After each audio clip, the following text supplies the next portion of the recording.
Okay. Hi everyone. Watch Big Fat Big talking about answering your questions and saying like a lot. like. Hi, we're Big Fat Big. Welcome back to our YouTube channel. We're a band from the northeast of England. We usually make music, but now we make YouTube videos. 2020 is almost over. Fucking come on! Finally, it has been the longest and shittest year since the dinosaurs. But thankfully, there has been some good things to come out of 2020, which is music forever, always. So today we're going to talk through individually our top 3 albums to come out of 2020, which have kind of helped us get through the dark days. It's guided us towards the light. Let's get to it. What? Dua Lipa wasn't even a contender. I said Dua Lipa. Did you? Yeah. I was going to She was on my list and then I took it out. Because also Dua Lipa features on Miley Cyrus's album. She does. True. Yeah. There's a way to mention that. Yeah. A shout out. Honestly, I would shag with a pair of them. Both of them? That video as well. It's not normal, is it? Insane. Her mullet. So the first album I'm going to talk about is Zeros by Declan McKenna. I don't know when it came out. I feel like it was like summer. Yeah. Because I remember listening to it and the weather being nice, and I think that's part of the reason I like it, because it's so fucking dark outside now that like it brings the good memories back. But I think Declan McKenna is just like up and coming, rising star. He's unreal. He reminds me, like, obviously he gets the Bowie references all the time, but he reminds me of like Harry Styles because of that reason. But also I think he's just a bit more like, I mean, Harry Styles is fucking theatrical, but I think it's like the strings and everything in Zeros that really make me just think of like theatre and stuff. But then when you're adding like all the strings mixed with his like really bright vocal, just so theatrical, he's absolutely amazing. And my favourite songs from that album are The Key to Life on Earth, because it's just a fucking tune, obviously. Great it gets stuck in my head, that song. The Key just to Life on Earth. The last track, Eventually Darling, I really like the way that just ends the album. Album's a whole piece of work, but I think with that album in particular, as soon as I listened to it, like, I wasn't the biggest fan straight away. I don't know why, I just wasn't, but it still felt like a complete piece of work, and that feeling stuck with me the whole time. I feel like when I listen to it, I have to listen to the whole thing, because it feels like that's the way he intended for me to listen to it. No, it's meant to be like that, especially like the start of it, the way it comes in and everything, and like with all of the, I don't know what it's fucking called, like all the cool synthy stuff. Yeah. It's just, I think he's a real genius of our time. I agree. That's I like the way that he's got that character as well. Yeah. Like, keeps coming back to, and I feel like so that's clever. kind of part of the reason that the whole thing feels like a story. Like, Yeah, there's a narrative does. to the whole thing. Like, he's got this character, Daniel, whoever that is. Yeah. Which is very Elton John, by the way. It is very Elton John. I feel like the lyrics are really nostalgic. Like when he talks about school and stuff, like that's a reference that he brings up a lot, and I like that anyone can relate to that. I don't think music has to be relatable to enjoy it, but it's another element, isn't it? Yeah. And like, I don't think he's that much older than us. I was gonna say he's really young, Yeah. and you can play every instrument ever, and you can really tell on this album because he just like shoves it all in. It's like really layered, but like it works because like that's the content that he's making. That's like the point. It would is have that been it's good if we got ridiculous. number 1, wouldn't it? Would have been really good. Fuck the Rolling So Stones. close. Now it is my turn. I think this year I've been kind of listening to more singles than albums, but first kind of album I'll be talking about is more like an EP.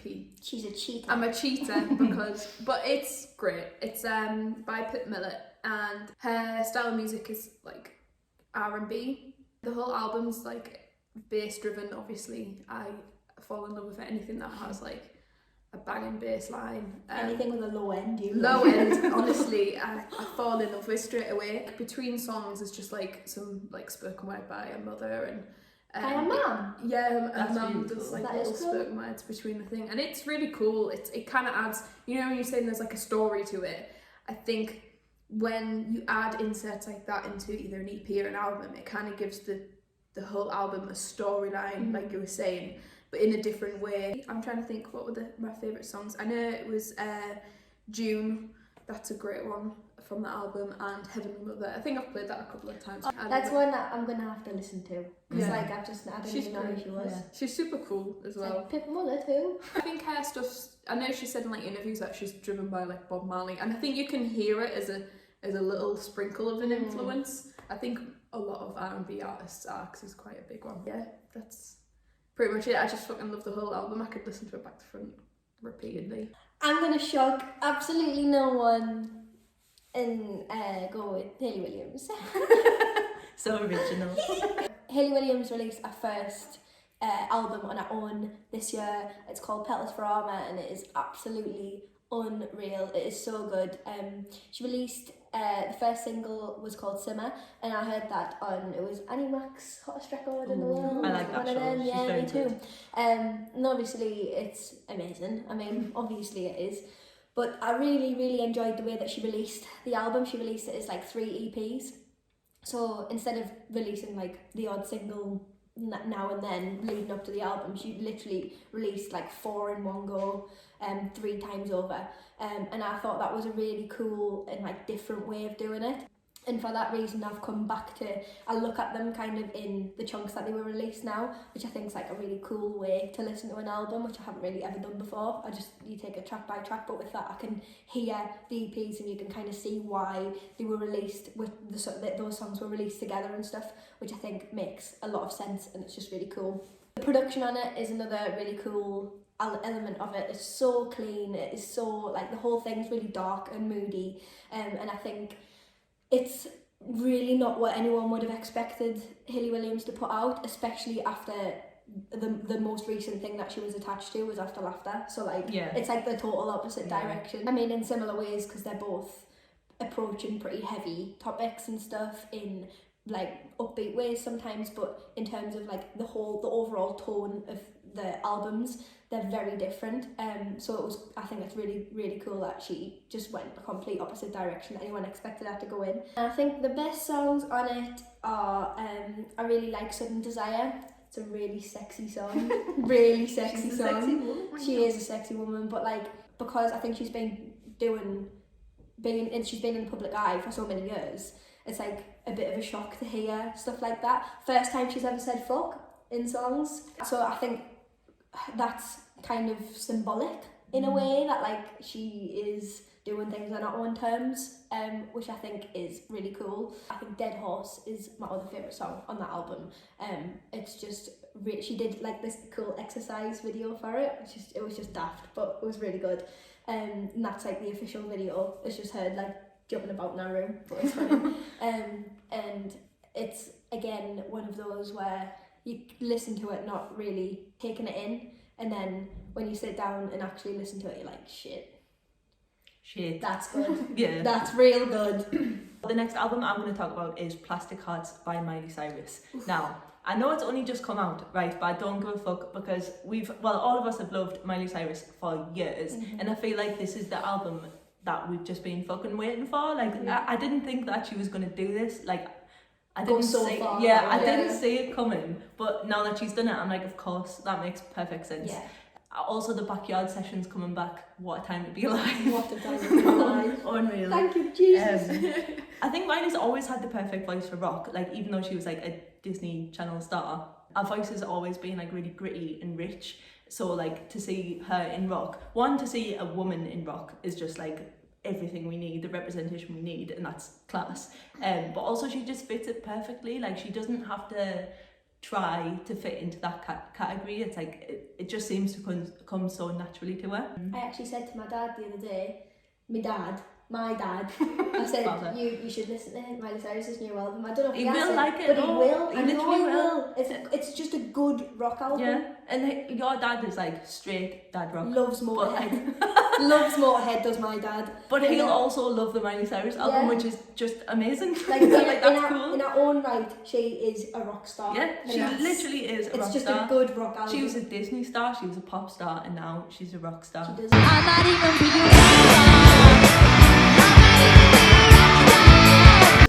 I also wanted to say that, like, when she released bangers and stuff and that whole, like, era, I think we were only, like, teenagers at the time, so it feels like a long time ago, and I feel like I didn't really understand, like, the statements that she was making and, like, what it must have been like to be living her life at that time. And I think I was really judgmental about it because, like, I was a teenager and everyone else was, like, calling her it.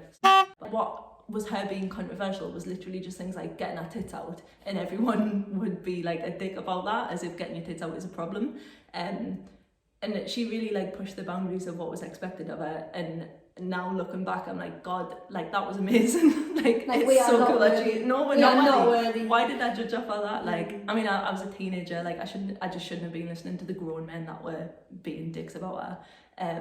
But I think, like, and that's another reason why I love this album, is because she did bangers, and then, like, the when she came back and she, like, had the blonde hair and everything, and everyone was like, oh, it's Hannah Montana. But then she did this and she's fucking rock star with a mullet, like, she can do what she wants. Exactly, she can do what she wants, and I feel like this album is saying that. Dua Lipa's on it, need I say more? Also a cover of Zombies, I can't stop listening to it.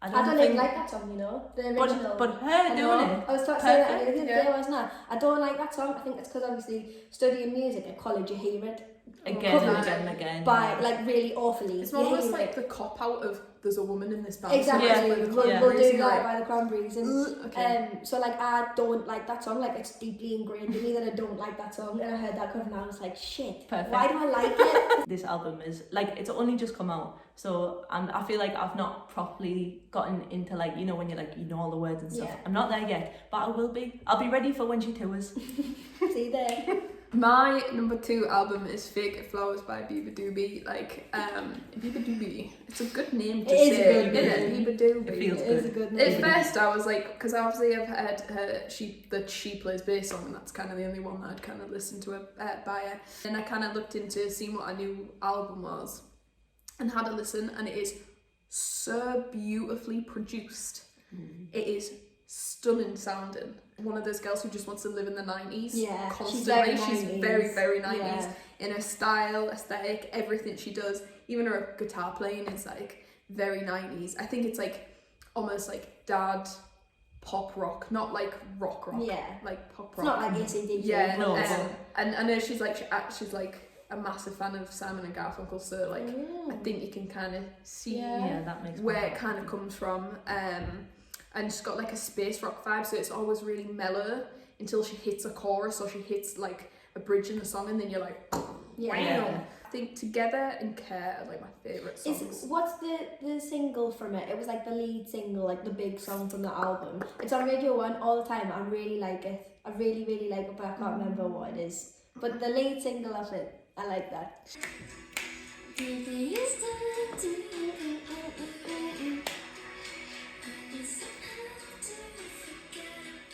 Very 90s, early noughties, the same way. I don't know if you've heard Pale Wave's new single. Yes, it's really, like, almost like busted-y, but like nostalgic niceness. Like, would fit on a Disney Channel original movie, but also that's really good. I hear that, like, definitely, like you say, when you say Disney Channel original movie. I think, like, Avril Lavigne, Pale Waves, Baby Doobie, all on tour together. Oh, that would be a good tour. Very good album. I can't do that. Sometimes. I've only been getting better at it since watching The Crown, because I've been doing my posh accent all the time. The Queen. So I think it would be criminal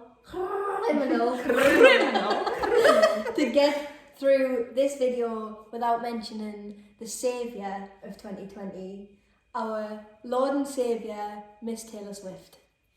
As we're filming this, the new album is coming out on midnight.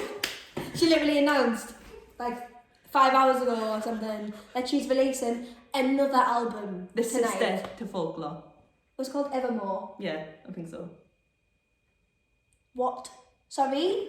Was releasing one of the best albums of 2020 not enough? Or... and she did that with Folklore as well. It was, like, on the day. I was just at work, I was on my dinner, and then I scrolled on my Instagram and it's Taylor Swift on releasing an album. I was like, sorry?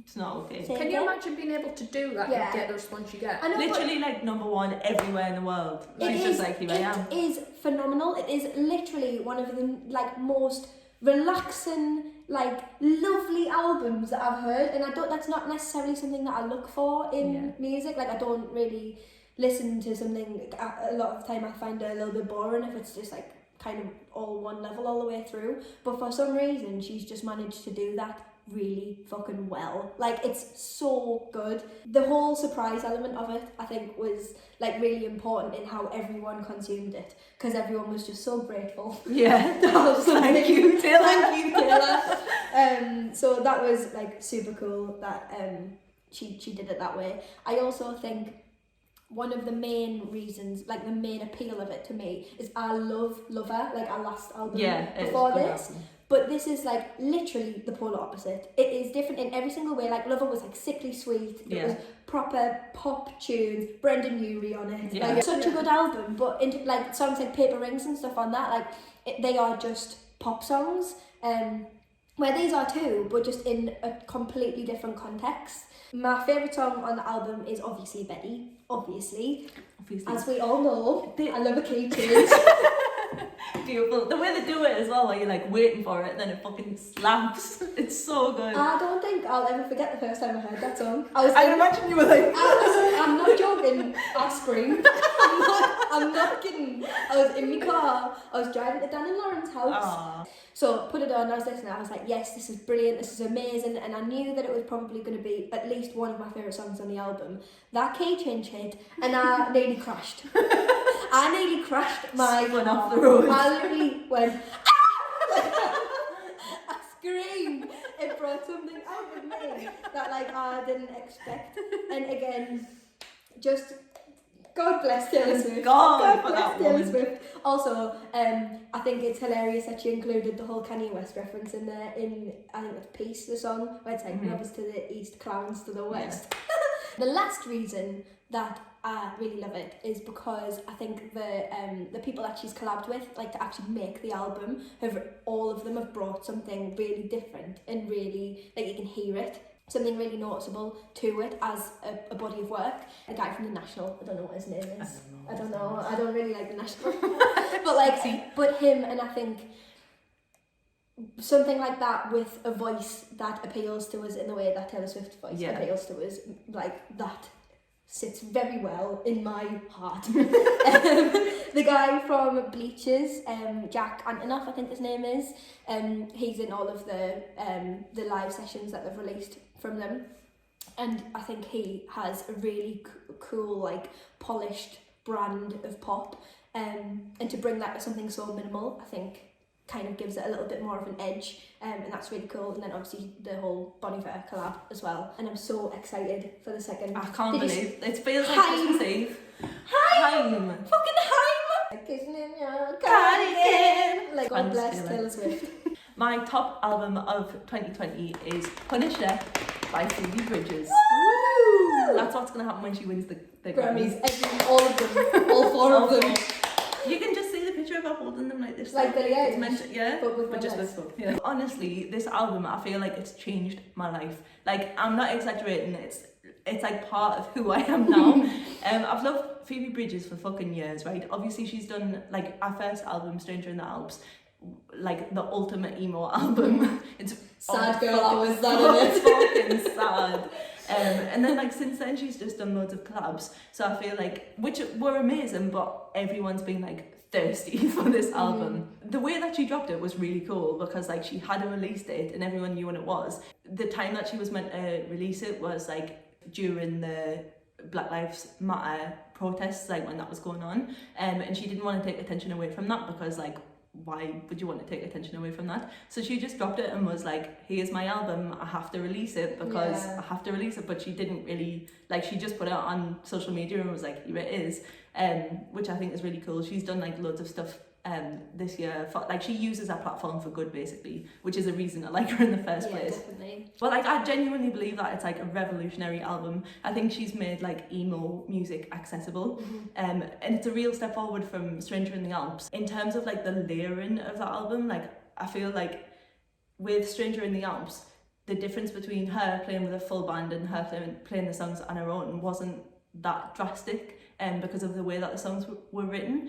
But Punisher just has like so many different elements to it, and when I've like obviously I've listened to loads of fucking interviews with her about it because I'm sad and don't have anything else to do. Yeah.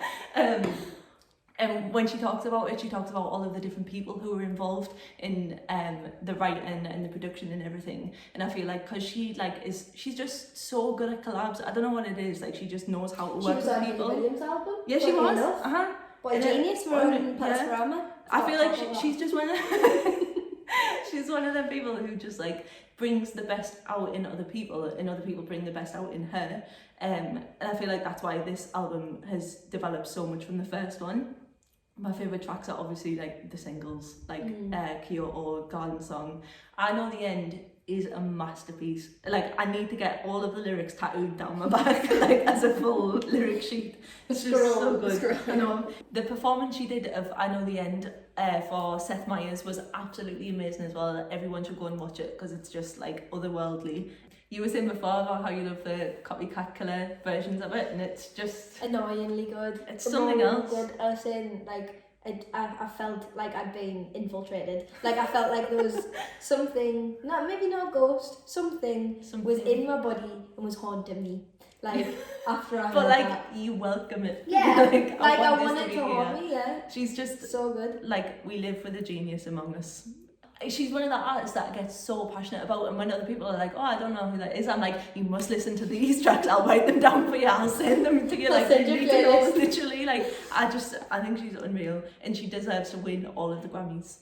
All of them, not just the 4 that she got nominated for, all of them, in every category. Best male. Baby Virtues. My number 1 album for 2020 would be Moody by Nick West. If you don't know who Nick West is, I'm going to explain. She was Prince's bass player. Oh, that's the one you talked to on Instagram. Yeah. She messaged you on Instagram. Yes, you did tell me this. I do know who that is. It's more of like a mutual thing when you comment on the things and she'll message you back, or she'll like comment things and then I'm like I followed her for like years and years, especially on Instagram, and she's like this like powerful, influential, positive vibe, and this whole album I feel like she just made it to make everybody feel good about themselves and feel good about the world, no matter what. I think like my favourite songs from the album would be it's Boom Baby Boom, We Can Do It, and Nothing to It brackets but to do it. Yeah, and like I think We Can Do It is basically like, yes, we can do it. Yes, we can. We can do it. That's literally the name of the song, is like just empowering everybody to be able to do whatever they want to do. And Nothing to It as well is like bluesy as fuck. And the bass like says like super groovy throughout the whole album. Why wouldn't it be? Yeah. I mean, it's like if you're Prince's bass player, you've got to be, haven't you? Christ on a cracker. I think she's just started to like teach people who aren't like intellectual on the bass at the minute like how to create a bass line. But you can hear everything that she teaches is in there, so it just feels like possible to be able to get that way. And it's like great as a bass line groove, but then it's like so intellectual in some bits that I listen to, so it is quite maybe a little bit of an intellectual listen. Like I would hear it and be like, oh my god, that's a sick bass line. Yeah, it's almost a little bit, I don't want to use cheesy in a bad way, because like things can be cheesy but be great at the same time. It is a little bit cheesy. Have you heard ABBA? Well, in your life. True. But I would say it's like cheesy in an uplifting, positive vibe way. The whole album is just, if you could think of just glitter, fun, positive girl vibes. I love all of those things. To be at that level, to be working with someone as famous as Prince, who is literally like one of the biggest rock stars that has ever been. Ever exists. And then to reply to people on Instagram. I know. Like, and it's not just like, oh, she like probably gives a lovely reply. Like has a conversation. And like always like tags you. Do you know when you put like a post on? Like I'm literally just all the time she posts a picture. I'm like, this woman, she's amazing. And she's like, thanks, Jim. Like, oh. She has a mohawk. Did she actually? Like a mohawk that's purple in the shape of a bass clef. I'm like, what? She's a hair is in the shape of a bass clef. Yeah. Imagine waking up and being like, I know what I'm going to do. That is impressive. That's really impressive. If you did that round here, you'd get punched though. Oh yeah. Straight in the middle of the face. Yeah, no, you'd get absolutely tortured. for that. But good for Good her. for her. My top album of 2020, again coming as a surprise to no one. I am a huge parody of myself. But my top album of 2020 is In Sickness and in Flames by the Front Bottoms. Yes, I love this band. Like, with actually every fibre of my being. Like, it hurts how much I love this band. I've listened to that album since it came out, which was maybe like September or something, August, September. I think I've listened to it probably at least 5 times a week since it came out. It's ridiculous. It's daft. I think a lot of Front Bottoms fans, because it is very culty, isn't it? It's very like there's some strange people in that. Yeah. But like a lot of people who've been with them since the beginning. I mean, they haven't been happy with what they're releasing for a while. They weren't happy with Back on Top. They weren't happy with the Annie EP. They weren't happy with Going Grey. But that was a big one. People were not happy with that one. People were really not happy with that one. Anything after Talon of the Hog. They like the first 2 albums and that's it. Yeah. But I think at that point it's time to just say, I'm a fan of those 2 albums, I'm not a fan of the Front Bottoms. Yeah. Because you might like the songs that they're known for or the songs that made them famous, but if more than half of what they've released isn't to your taste anymore, like, that's not them not being themselves, that's you not liking what they are. That's what they are, that's who they are. And I think that a lot of people were just really unhappy with it because it's not like self-produced acoustic guitar that's a little bit out of tune. I suppose you got to think though, like, as a listener to music, how much has your music taste changed since you've been what age? And to expect an artist to keep that influence of you, because as an artist you consume more than I would say the regular person who listens to radio or whatever. So with all that influence, it's not reasonable. Inside your brain, you can't not let it out as something else. They've been a band for like 15 years or something. Like, they've grown up, like, and it's not reasonable to expect someone to stay in their original form. The reason that I love them is because they are just so unapologetically like themselves. Like, it is, you get what you get. If you don't like it, like, sorry, like, don't listen to us, I guess. Lyrically, being a Front Bottoms fan, it's a constant struggle. Every day of my life, every day I wake up and have to suppress the urge to not get every Front Bottom lyric tattooed on myself, like on my forehead. It's so hard. I mean, some of the lyrics, like we were saying before, it is literally just, I am sad. And I'm sad. I am sad. But when they do, I mean, it's poetry. It is just poetry to a melody, like, and I know that's obviously what all music is, but it's so like considered but also so chaotic at the same time. And I think that's kind of what makes their brand of whatever, like emo pop punk, I guess, like whatever it is, what makes that so them. Some of the songs on this album are my favourite songs that they've ever put out. I think it's the strongest set of singles that they've put out from an album ever, I would say. Montgomery Forever is up there with my favourite Front Bottom songs ever. It's really relevant. Like, I know I read an interview with Brian where he said that any coincidences in the lyrics are literally just coincidences. So, you know, where there's like there's a lyric that is literally like, I am the virus and stuff like that. That was already in the song. Like, that was the song and then this happened, which is really weird, like so bizarre. Even just the title, In Sickness and in Flames. Yeah, and like the whole thing about like blowing shit up, and the whole thing feels so relevant. And it's not about that. Like, you can take it out of that context and it be completely relevant to an entirely different context. Their live performance, because it's just so raw and it is so, I don't even know how to describe it. Like we were saying earlier, it's not shocking to me that not everyone likes Front Bottoms, because like Brian Sellers is a shit singer. He's not a good singer. I love how shit he is, like, and that, I think that's what it is for me. It's the honesty. Like, he's just so, well, both like Brian and Matt are just so honest in what they do, that like that is so charming, and so like it makes me feel like I can do fucking anything. I think In Sickness and in Flames, like, I don't know whether it's because of the time that it's come, because of like how upside down this year has been. Yeah. But there's just something about it that, like, it's the right amount of angry and the right amount of happy and the right amount of every emotion that you could ever wish to feel in one album. And I just think that that's like the mark of a truly great album. Yeah. And I genuinely have listened to it most days since it's been released. And I'm still not sick of it. I don't know they. I don't know why we can't get sick of them. No. Like, we consume them to the point where it's like, just take a break. Do you know what I Yeah. mean? And I can't. No. Come on. I know. I would love Ridiculous. to. I would love to take a fucking day off. No, I just can't. I can't do that. In Sickness and in Flames is 1000% my album of the year. It's just the best. Night. Amen. Thanks for watching, everyone. That was loads of fun. Let us know if you want us to do more stuff like this. We've got a few more ideas for 2020 themed videos. We were thinking about maybe doing one for local releases. So let us know if that's something that you would be interested in. Go and support all of the artists that we've mentioned. Not that like Taylor Swift needs your support or anything, but no, like, probably not. But music in general, please don't forget that the music industry is on fucking fire at the minute. So we need all the help everyone collectively can give them. So go and listen to the albums that we've talked about. If you like them, let us know. Do you agree with what we've said? Do you not agree with what we've said? Let's have an argument.